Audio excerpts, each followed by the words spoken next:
Kentucky, or a prison in Peru, a truck stop in Montana, or a pulpit in Cancun, maybe a classroom in Calcutta, or a clinic in Bombay, a motel in Miami, or a mission in LA. Love leads to the wildest places when you're out to tell the story of how amazing grace is.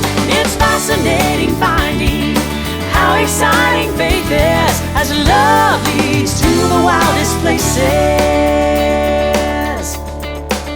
Imagine one day trading stories with the saints who've gone before, hearing tales of jails and shipwrecks as they journeyed with the Lord. Oh, can't you hear them reminiscing as they shake their heads and smile, saying just who